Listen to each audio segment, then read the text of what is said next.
गुरु प्यारी साथ संगत जी, आप सभी को राधा स्वामी जी। संगत जी, कुछ भी गलत काम करने से पहले हम ये तो देख लेते हैं कि आसपास कोई हमें देख रहा है या नहीं, लेकिन हम ये नहीं सोचते हैं कि ऊपर वाला हमेशा ही हमें देखता है। उसकी नज़रों से हम कभी नहीं बच सकते हैं। हम चोरी भी करते हैं तो यही सोचते हैं कोई हमें ना देख ले, लेकिन उसका क्या, जिसके सामने हम कैसे भी काम कर लेते हैं। कभी नहीं सोचते कि वो ऊपर वाला तो हमेशा ही हमें देख रहा है और जो भी हम करते हैं वह हमारे कर्मों में ही लिखा जाना है। संगत जी, अगर चैनल पे पहली बार आए हैं तो संगत के अपने इस चैनल को सब्सक्राइब जरूर करिएगा। संगत जी, ये घटना एक बुजुर्ग की है। साथ संगत जी, एक बुजुर्ग पति पत्नी सूरतगढ़ में रहा करते थे। इनका एक लौता बेटा और बहू है और दो पोते हैं। इनका पूरा परिवार है। बुजुर्ग अंकल जी ने सारी उम्र मिठाई की दुकान चलाई और उम्र के इस पड़ाव में आने के बाद उन्होंने अपने काम से रिटायरमेंट ले लिया। अब वे अपनी पत्नी के साथ गुरु घर की सेवा में लगे हुए हैं। अंकल जी और आंटी जी के जीवन में सब कुछ अच्छा चल रहा था, लेकिन शायद ये मालिक को गवारा नहीं था और इनके पिछले किसी ऐसे कर्म के चलते बेटे की शादी के बाद उनके जीवन में तूफान आ गया। इनकी जो बहू है वे अपने सास ससुर की जरा सी भी देखभाल करना पसंद नहीं करती है और शादी के कुछ ही साल के बाद इनका बेटा भी पूरे तरीके से उसका भी रवैया बदल गया। वह भी अभी अपनी पत्नी की बातों में आने लगा और बहुत ज़्यादा माँ बाप का ख्याल रखता था, जो कि शादी से पहले वह सब बंद कर दिया। अब अंकल जी को कुछ भी चाहिए होता था तो वह बेटे से तो मांगते ही थे, लेकिन बेटे पर उस बात का जरा सा भी असर नहीं पड़ता था। बुजुर्ग आंटी जब भी सत्संग घर जाने की बात करती तो इनकी बहू कोई ना कोई काम में उनको लगा देती और उनकी बहू यही चाहती थी कि ये सत्संग घर ना जाए, क्योंकि उनके सत्संग घर और सेवा पर जाने से बहू को ही सारा घर का काम अकेले करना पड़ता था। इन छोटी छोटी बातों पर बहू अपना पारा खो देती थी और सास ससुर से लड़ने लगती थी और अपने पति के कान भी भरती थी। इनकी बहू अपने पति को बार बार कहती थी, हम इन बुढ़े बुढ़ियाओं को क्यों ही रख के बैठे हैं। तुम्हारे पिताजी ने दुकान से रिटायरमेंट ले ली है तो तुम वह दुकान अपने नाम क्यों नहीं करवाते हो।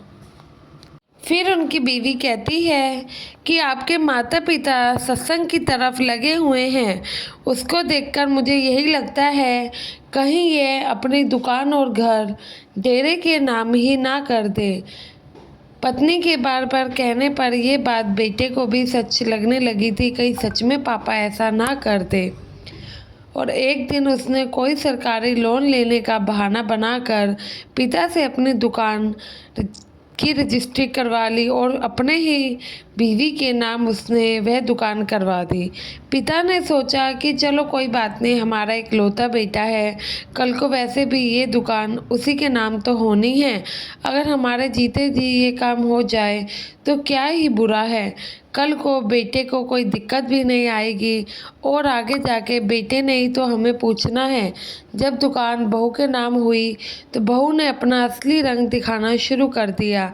पहले बहू अंकल और आंटी जी से खाना पीना चाय आदि पूछ भी लेती थी, लेकिन अब उसने पूछना ही बंद कर दिया। जब ये सारी बातें इनके बहू के मायके में बहू के माता पिता को पता लगी तो उन दोनों ने भी अपनी बेटी को खूब समझाया और अंकल आंटी जी की सेवा करने के लिए प्रोत्साहित किया और कहा, बेटी तू ऐसा मत कर, तुम्हारे भी दो दो बेटे हैं, वो ये सब देखेंगे, कल को वो क्या सीखेंगे और वो भी अपनी पत्नियों के साथ मिलकर तुम्हारे साथ ऐसा ही बर्ताव करेंगे।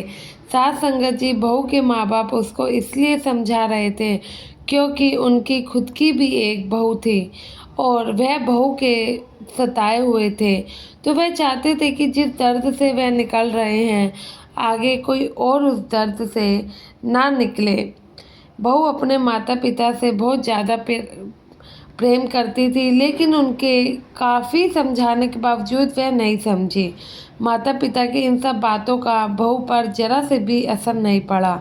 जब बहुत ज़्यादा समय तक बुजुर्ग आंटी जी सत्संग पर नहीं गई तो सत्संग घर के कुछ लोग आते हैं और उनका हालचाल पूछने लगते हैं, लेकिन जब बहू ने उन्हें भी बेइज्जत करके घर से जाने के लिए कहा तो अंकल आंटी काफ़ी बुरा मान गए।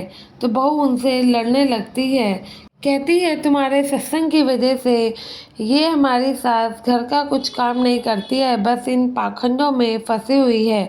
काफ़ी बहुत भला बुरा कहा उनकी बहू ने, जिसका आंटी को बहुत ज़्यादा बुरा लगा।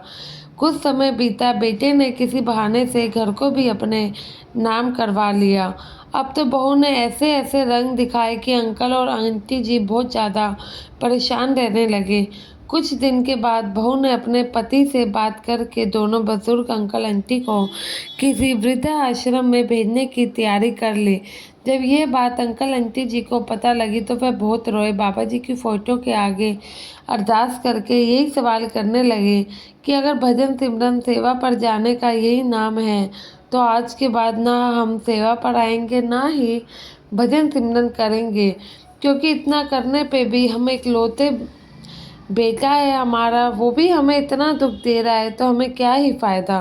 साथ संगत जी, जब इंसान बहुत ज़्यादा दुखी हो जाता है तो उसके मुंह से ऐसी बातें निकलना तो लाजमी ही है। और एक दुखी इंसान जब अपने सतगुरु को पुकारता है तो सतगुरु उसकी मदद के लिए भी ज़रूर आते हैं। अब बाबा जी इनकी बहू को एक ऐसा रूप दिखाने वाले थे जिसकी इन्होंने कभी सोची भी नहीं हो। जब बेटा और बहू अंकल आंटी को वृद्धाश्रम छोड़ने जाते हैं तो वहाँ वृद्धाश्रम पहुँचने से ठीक 10 मिनट पहले बहू का भाई और भाभी भी वहाँ पर आए हुए थे। वो दोनों बहू के माता पिता को उसी वृद्धाश्रम में छोड़ने के लिए आए हुए थे। जब बहू ने अपने माता पिता को वहाँ देखा तो उसने अपने छोटे भाई को जोर से थप्पड़ लगाया और पूछने लगी कि तेरी हिम्मत कैसे हुई मेरे माता पिता को यहाँ छोड़ने की।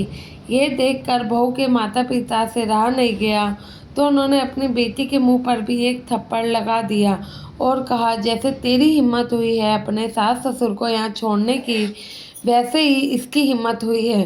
फिर बहू की माँ ने उसे समझाया कि बेटा, जो जैसा करता है उसे वैसा ही फल मिलता है। तुमने अपने इतने शरीफ भोले भाले सास ससुर के साथ जो किया, बिल्कुल वैसा ही मालिक ने हमारे साथ किया। मालिक ने खुद तेरे माता पिता के साथ ऐसा किया है, क्योंकि तूने किसी भले इंसान का फ़ायदा उठाया है और धोखा किया है। तुमने इतना गलत काम किया तो तुम्हारे कर्मों का इंसाफ मालिक को करना ही था, चाहे वह देरी से करे। लेकिन यहाँ मालिक ने तेरे कर्मों का हिसाब कर ही दिया। अपनी माँ की बातें सुनकर बहू बहुत ही ज़्यादा पछताने लगती है और बहू बेटा दोनों अपने माता पिता से माफ़ी मांगते हैं और उन्हें तुरंत के तुरंत घर वापस लेकर जाते हैं। अब यह परिवार फिर से एक खुशहाल ज़िंदगी जी रहा है। साथ संगत जी, कभी भी मालिक के भाने से बाहर नहीं जाना चाहिए। जिसको मालिक शरण देते हैं उस जीव को कभी भी धक्के खाने या भटकने नहीं देते। यह बात ठीक है कि कर्मों का हिसाब होता है और वह हिसाब तो अटल है, लेकिन सतगुरु का भजन सिमरन जीवों की जो मुसीबत होती है वह सतगुरु कम कर देते हैं। भजन सिमरन करने वाले जो जीव होते हैं उनके कर्मों का हिसाब सतगुरु इतना छोटा करते हैं कि थोड़े से दुख देकर ही निपटारा कर लेते हैं। आज बाबा जी ने अगर वृद्धाश्रम में ये खेल ना रचा होता तो बुजुर्ग आंटी अंकल जी अपने अपने कौन से कर्म भुगत रहे होते। अंकल आंटी जी शुरू से ही भजन सिमरन और सेवा में थे, तो इसलिए बाबा जी ने इनके थोड़े से दुख देकर ही सारे कर्म कटवा लिए। और अक्सर बाबा जी अपने हर जीव के साथ ऐसा करते हैं, जो उनको सच्चे दिल से पुकारता है बाबा जी उनकी मदद जरूर करते हैं। साथ संगत जी, कभी भी निस्वार्थ सेवा भजन सिमरन करेंगे तो बाबा जी खुद आपकी रक्षा करने आएंगे। आशा है ये साखी के माध्यम से आपका भी दिल प्रेरित होगा भजन सिमरन करने के लिए। कमेंट में राधा स्वामी ज़रूर लिखें और संगत के अपने इस चैनल को सब्सक्राइब करना ना भूलें जी। गुरु प्यारी साध संगत जी, आप सभी को राधा स्वामी जी।